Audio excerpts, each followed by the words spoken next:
Hi folks, a lot of you are going to wonder why I'm doing this video because it's about a transit that ends in 3 days time, but I'm doing this video because I think it's important. A lot of the more challenging energies that are at play are really focused around the eclipses. And we have 3 eclipses that are coming up, one on June the 4th, one on June the 20th, and one on July the 4th. The June the 4th is in Sagittarius. It's a lunar eclipse. The solar eclipse on June the 20th is in Cancer, and then the lunar eclipse on July the 4th is in Capricorn. And it is a handoff between eclipses on the Cancer-Capricorn axis, which have been active since July 2018, and there's a handoff to the next set of eclipses, which are going to be on the Gemini-Sagittarius axis, active starting now, but active starting about April 4th, the week before and after April 4th, but really present for all of 2021 as well. So in the middle of eclipses and turmoil and challenges and things coming up, in addition, the sign of Gemini and Sagittarius and Cancer and Capricorn, just they're telling their own story, and somewhere the sign of Pisces is mixed into this, and there's a kind of a eclipsy storm that is brewing, that is present, and there are things that we're going to be asked to contend with. It is time to contend with certain things that are challenging, and we can feel that and we can sense that, and it is building and it is here. And as I mentioned in my last video on the new moon, on the full moon in Scorpio, which I will place a link to at the end of this, it's important to see that video along with this one to get context about this video. Between the middle of May the 13th and June 29th, there's enough that is going to be, those are going to be the weeks that count in many ways during this year for a number of reasons. And we have Venus in Gemini right now getting ready to go retrograde. We have Mercury getting ready to move into Gemini, a sign it rules in 3 days' time. And the next new moon will be in Gemini. There are no eclipses in Gemini till November the 30th, but you can't quite ignore the lunar eclipse in Sagittarius on June the 4th is not affecting Gemini, because it's a standoff between the sun in Gemini, which is going to have Mercury in it and Venus retrograde in it. So it's not as if the sign is not impacted, and you have the full moon eclipse in Sagittarius, so Gemini is automatically triggered. So we've got and then both, as I mentioned in the full moon and Scorpio video, the link and the tension between the sign of Gemini and the sign of Pisces, where there were crises in 2015, 2016, and crises developing opportunities for expansion and ascension and escalation out of those crises in March and April of 2019 and February and March of 2020, gaining momentum again from the middle of May to the end of June when Mars comes into Pisces.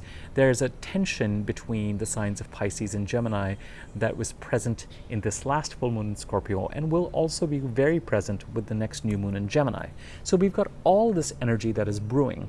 As I've explained to you before, the signs outside of the eclipses, the sign that was really important and impacted for the first half of this year was the sign of Pisces, and the sign that is going to be impacted in a significant and unusual way in the second half of this year will be the sign of Aries. And we will continue to cover that. And so all of this remains the signs where the eclipses are happening, and the signs of Pisces and the sign of Aries. All of this is going to, this is where the storm is going to be going, and the nature of the transits are unusual. And for those of you who know your charts or have them in front of you, you will see how this is impacting you. I mean, it becomes so the houses that these signs occupy Cancer and Capricorn, where the eclipses have been in place since July 2018. Gemini and Sagittarius, where the eclipses are moving to, and Gemini is going to see a Venus retrograde. Cancer is going to see a Mercury retrograde a little bit later. And then, of course, the signs of Pisces and Aries. You'll see that there's some sort of a conversation or a coordination or a handoff, and that's where the drama is. That's where the drama is. I will interpret these transits generically in future videos, but I'm going to set the stage for that. That said, the Sun moves through the same part of the chart every year around the same time. When the Sun enters the sign of Taurus, which is where it is right now, which is where we had our last new moon, there are certain transits that happen every year, roughly around the same time, that I would call normal, usual, not unusual. And it's important to keep our eye on the prize on those because that might be where, for many of us, there may be a certain amount of joy, there may be a certain amount of activity that in the middle of all this turmoil we may choose to ignore or not focus on. Now, the Sun entered the sign of Taurus. This video, after all that talking, is actually about the sign of Taurus. The Sun entered the sign of Taurus around April the 19th. We had a new moon in Taurus on April the 22nd, and on April the 27th, Mercury came into Taurus. Mercury leaves Taurus and enters its home sign of Gemini on May the 11th, in 3 days' time. But the Taurus lunation remains active for another 10 or 12 odd days till the Sun enters Gemini close to either the 19th or the 20th of May, but we have a new moon in Gemini on May the 22nd, on the 20th of May and May the 22nd, give or take a day depending on where you are. So at the very least till May the 22nd, we are still in the Taurus lunar cycle. Now the lunar cycle is going to start to wind down. The next 4 days or so, great time to find that equilibrium, get work done, etc.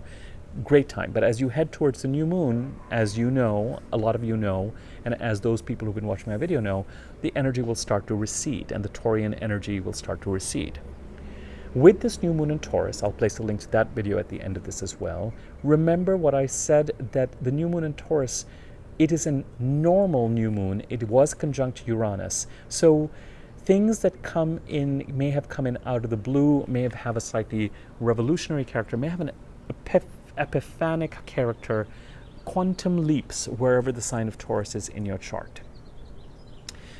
Now, quantum leap sounds very, very dramatic, but it can be a shift. You know, if there's been no activity and if there's been no activity in a certain part of your chart and all of a sudden something comes in to kickstart something, however small it might be, that sounds very much like this new moon. I don't, in the midst of all the chaos and the conflict and in the midst of challenges that are going to be placed at your feet over the next few months, I don't want you to lose sight of, over the next couple of weeks or so, whatever's going on in the sign of Taurus for you. Because while it is a normal, for most people, a benign set of transits, this is the most benign activity happening in the chart. Isn't that nice? And so don't lose sight of at least making note of it. Because with the Sun here and Mercury here and the new moon here, it's likely that things have come to you from the outside in some way. Now, for things to come to you from the outside means that you have done certain things to line certain things up in a way so that those things can find you. You know, do not ever stop co-creating and just kind of waiting for timing or waiting for the universe to find you. It won't. If it has no way to reach you. I mean, it knows you're there, but you know, if your resume isn't somewhere, or you aren't on YouTube, or whatever your way of is saying, I'm here, I'm doing my stuff, universe, you can find, I'm out there. You know, whatever that means in a respectful, somewhat dignified, I don't know, whatever way works for you. So with all of that going, the Sun came in, the new moon may bring things out of the blue, but as I mentioned, and this is what is important, if you are looking for, if you know where Taurus is, you'll be able to find these things that have come up. Something that could give you exposure, it really depends on where Taurus is. So if we're talking about the 12th house, it's a different quality of what this might be. something that brings you exposure, perhaps something that escalates things in a certain way, a little bit out of the blue, kind of epiphanic, kind of escalates things for you, kickstarts the activities in this house for you where Taurus sits. The sun came in on the 19th of April, 22nd the new moon. We would expect, as I explained in my last video, for things to happen between the 22nd and 24th. But as I said, it may be that when Mercury came in on the 27th of April is when the party really got started. Mercury came in. I'm here. Excuse me. All the stuff we've got is lined up. Don't worry. I'm not coughing regularly. That was just something that went down the wrong way. Calm down, everybody. So the party, as typical of Uranus and Mercury, may have had a communication element to it. Emails, phone conversations, internet-based stuff, Zoom, online meetings, talking to people online, face-to-face conversations using technology, whatever it was. It may have that kind of a quality to it. It's just, the whole point of this video is to say, it is unlikely that anyone is going to be spared with these eclipses. And sometimes eclipses bring good stuff. So don't despair. If you feel like things are lining up to bring good stuff to you, embrace it. Expect God to take a wheel in a good way. Sometimes I find that people get unusually positive and groundbreaking and significant kind of chapter turn opportunities around eclipses. They don't have to be negative always, really.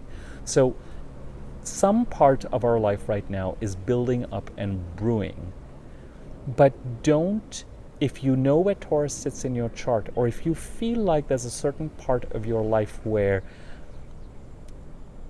there was a spotlight on it after the 19th of April, but really, since the 27th, there's been things coming through in a way that haven't in a while. And they don't have to go somewhere.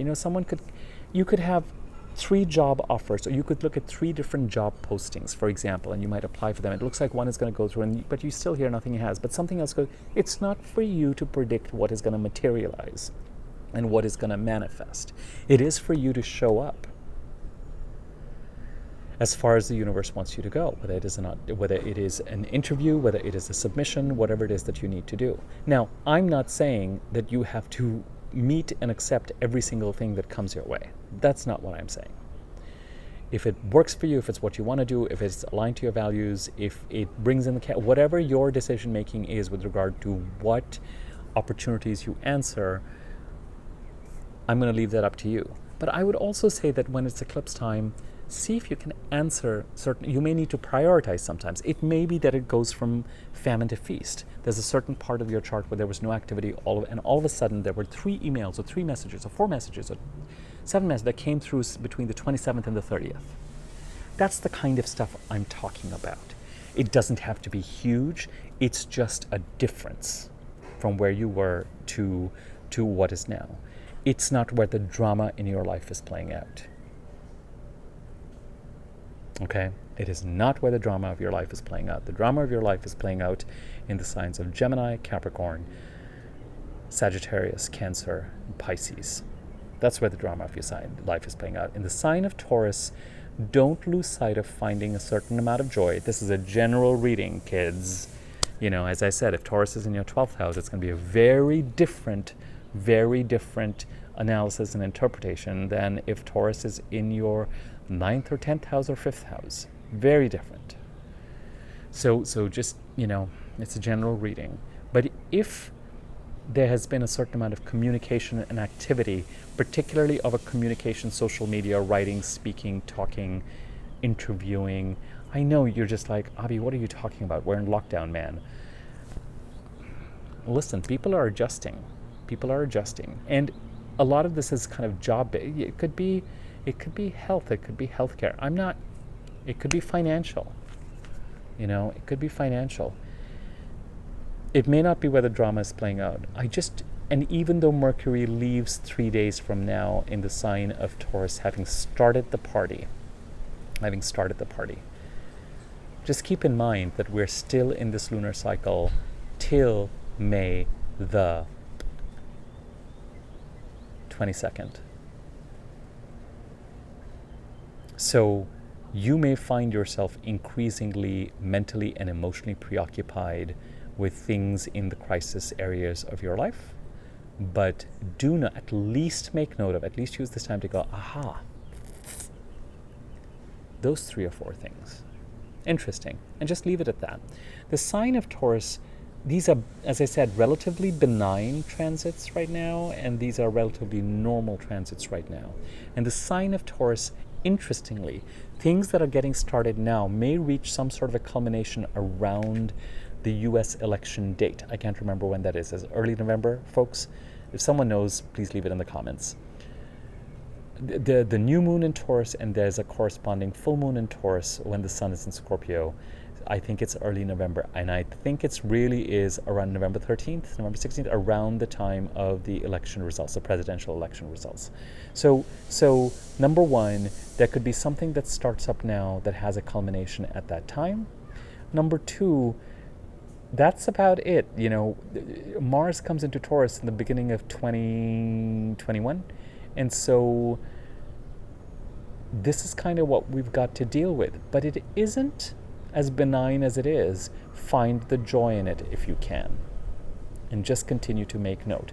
It'll start to die down, or it will develop into the Gemini activity, because Gemini follows Taurus, and it may have a more social kind of component that builds onto whatever this is as we move into the later part of May. It's possible. It's possible that it continues to grow, but just don't lose sight of it. Just observe it. Some activity has happened in the Taurus part of your chart since the 27th of April. And in the middle of the crazy, just, if it's enjoyable, enjoy it and give it the attention.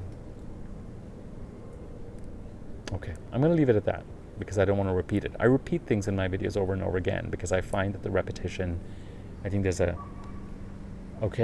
let's do it again, there's something to the repetition that's helpful, I think. Because you're taking in the information, you're just trying to, the neurons, everything is trying to adjust to whatever's being said. So it kind of helps to kind of just go, okay. There are more videos to come, clearly. I did want to just, as ridiculous as it might seem, it's like, why is he doing? Yes, Mercury is going over into Gemini in 3 days' time, but we're not done with this. Do not lose your eye on the ball with the Taurian activities just yet. They might be helpful and distracting in a good way, and an important way. Okay. If you like this video, feel free to share it. Subscribe to my YouTube channel if you have not already. If you subscribe to it, there's a notification bell right next to the subscribe button. If you click on it, click all, it'll help you, because every time I do a new video, you'll be notified. I think it'll help you. And then you're welcome to leave a comment. I think videos that get comments and likes circulate a little bit more, which is nice. And my contact information is in the description area if you want to inquire about me creating an easy-to-read version of your chart so that you know which sign is in which house and what that stands for. You can reach out to me there. You will need to know your birth time and birth location for that. By location, I mean city, state.